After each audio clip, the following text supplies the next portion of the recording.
महाशिवरात्रि का पावन पर्व 8 मार्च को मनाया जाएगा। वैदिक मान्यताओं के अनुसार महाशिवरात्रि की रात बहुत ही खास होती है। शिवरात्रि का पर्व शिव और शक्ति के महामिलन का प्रतीक होता है। ऐसे में कुछ विशेष उपाय हैं जिन्हें करने से आपके जीवन के तमाम दुख दर्द दूर हो सकते हैं और मन की सभी इच्छाएं पूरी हो सकती हैं। आइए जानते हैं क्या है वो 5 जादुई उपाय जिन्हें करने से आपके जीवन में महाबदलाव आने लगेंगे। शिवरात्रि की शाम अपने घर में एक छोटे से पारद शिवलिंग की स्थापना करें। महाशिवरात्रि पर पूजा के बाद किसी महिला को सुहाग की सामग्री का दान करें। महाशिवरात्रि को रात में शिव मंदिर में जाकर 11 दीपक जलाएं और ओम नमः शिवाय का जाप करें। शमी पत्र, बेलपत्र या रुद्राक्ष महाशिवरात्रि पर भगवान शिव को शमी के पत्ते या बेलपत्र अर्पित करें। इसके अलावा आप रुद्राक्ष भी अर्पित कर सकते हैं। रात्रि जागरण महाशिवरात्रि की रात शिव शक्ति के महामिलन की रात होती है और इस रात को जागरण करते हुए और भगवान शिव की पूजा अर्चना भजन कीर्तन करते हुए निकालना चाहिए। एक बात बहुत सुंदर है, जैसे दूध और दही दोनों एक ही झोले में, एक ही बैग में, एक कैरी बैग के अंदर दूध और दही अलग अलग पॉलिथीन में बंधे हुए हैं, अलग अलग डोलची में, अलग अलग डब्बे में रखे हुए हैं। एक व्यक्ति एक ही बैग के अंदर दूध और दही ये दोनों चीज अगर लेकर घर के अंदर आता है तो उसके घर में संपदा की तो कमी आती ही है। उसके घर में संपदा, घर में अगर लाख रुपए रखे हैं तो 3 दिन या 4 दिन के अंदर वो पैसा वापस जाना है। दही और दूध अगर एक ही साथ आया है, एक ही व्यक्ति एक ही झोले में, एक ही बैग में, एक ही कैरी बैग में अगर लेकर आया है। बेलपत्र को पहचानो।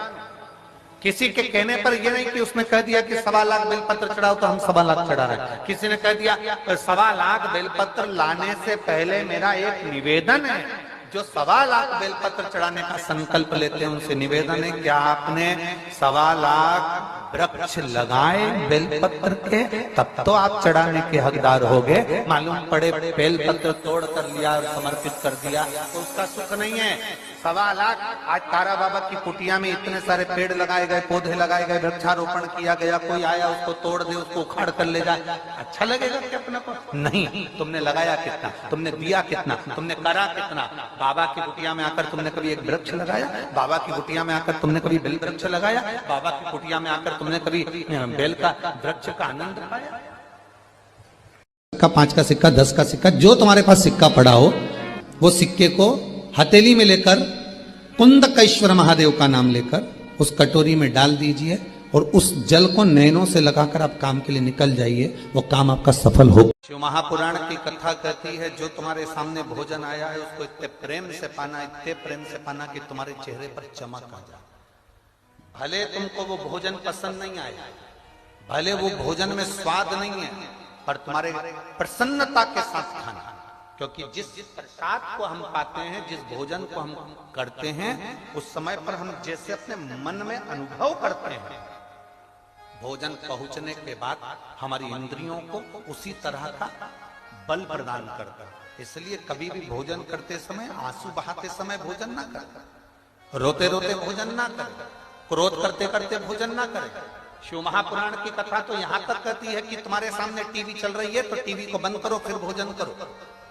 हाँ, अगर टीवी पर कोई सत्संग आ रहा है, कथा आ रही है, गीता जी आ रही है, श्रीमद् भागवत आ रही है, शिव पुराण आ रही है, भजन चल रहा है, तो भले टीवी चालू रखकर भोजन कर लो। पर अगर कोई तो शंकर की पूजन करने वाला, सेवा करने वाला 3 चीजों पर ध्यान जरूर देना। पहला, शंकर का भजन करने वाले को इतना ध्यान रखना चाहिए कि आप किसी का बुरा मत करो, भले कोई आपका बुरा कर दे। पर प्रैक्टिकल करके देखना, जो आपने दिया है वैसा आपको मिला। फूल दिया, फूल मिला, रंग दिया, रंग मिला, कलर मिला, कलर दिया तो कलर मिला, कपड़े फाड़े तो कपड़े फाड़े गए। आपने जैसा कीचड़ दिया, कीचड़ मिला, जैसा आपने दिया है वैसा को। शंकर का स्मरण करने वाले को कभी किसी का बुरा नहीं करना चाहिए, ना किसी के लिए अपशब्द कहना चाहिए। चाहे दुनिया के लोग कितना भी बुरा कर दें, कितना भी अपशब्द कह दें, कितने भी ताने दे दें, कितना भी बुरा कर दें उनको। दूसरा, शंकर के भजन करने वाले को चाहिए कि बन सके तो किसी की सहायता करें। गर्मी के दिन आ रहे हैं, हो सके किसी प्यासे को 1 बूंद पानी पिला दिला। ओके को शिवरात्रि के दिन शिवलिंग पर जरूर चढ़ाएं यह 5 शुभ चीजें। नंबर 1, शिवलिंग पर सरसों का तेल चढ़ाने से शत्रुओं का नाश होता है। नंबर 2, शिवलिंग पर हरे मूंग की दाल चढ़ाने से मनोकामना पूरी होती है।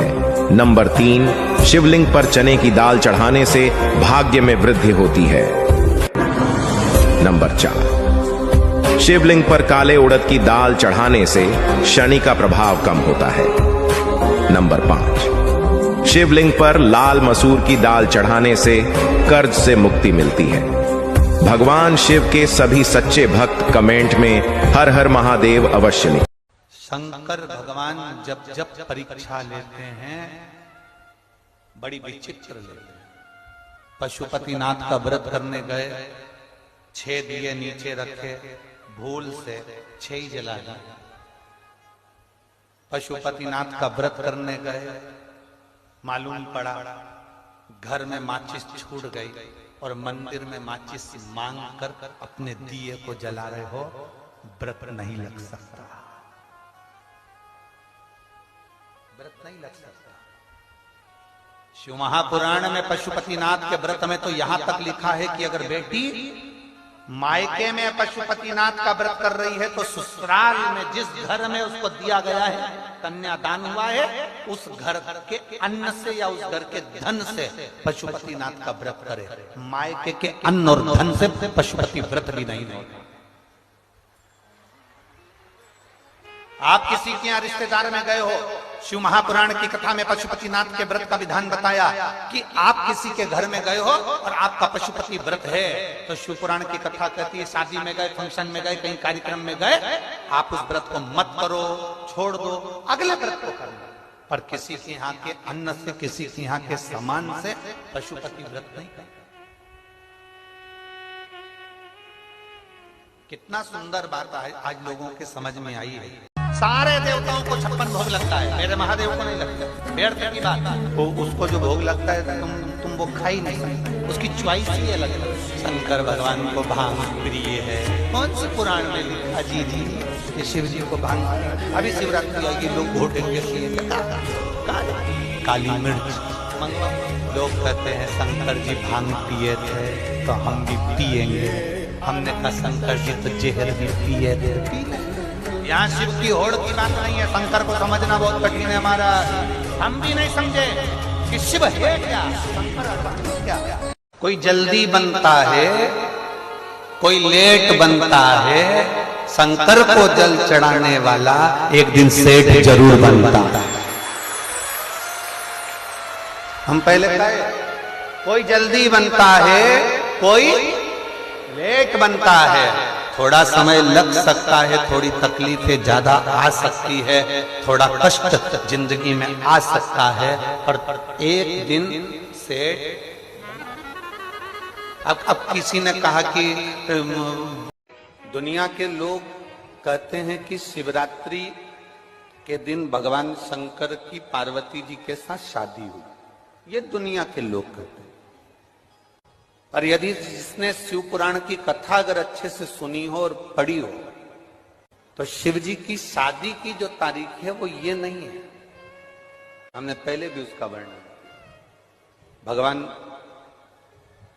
देवाधिदेव महादेव के विवाह की जो तारीख है वो वैशाख शुक्ल पंचमी, शुक्ल पक्ष की वैशाख के महीने में जो पंचमी पड़ती है उस दिन भगवान शंकर और पार्वती जी का विवाह हुआ था। ये शिव जी के प्रागट्य की शिवरात्रि।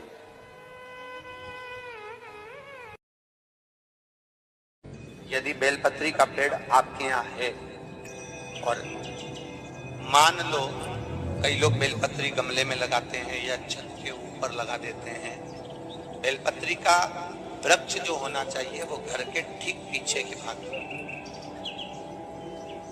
पीछे के भाग। या बेलपत्री का वृक्ष अगर पीछे नहीं है तो आप अपने घर से जब बाहर निकलते हैं तो राइट हैंड की ओर बेलपत्री का वृक्ष होना चाहिए। आप जब घर से प्रवेश कर रहे हैं, बाहर की ओर निकल, वो सुख का अनुभव करा। यदि घर से निकलते समय बेलपत्री का पेड़ लेफ्ट में अगर आता है, आप जिस घर से निकल रहे हो लेफ्ट में अगर बेलपत्री का पेड़ आता है तो आप 1 रुपए कमाएंगे, 1.25 रुपए खर्च होगा, पैसा हाथ में टिकेगा नहीं।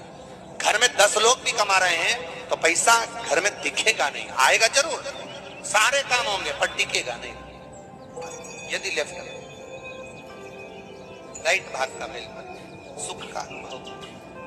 बेलपत्री का वृक्ष घर में लगाओ तो घर के पीछे के हिस्से में लगाना है,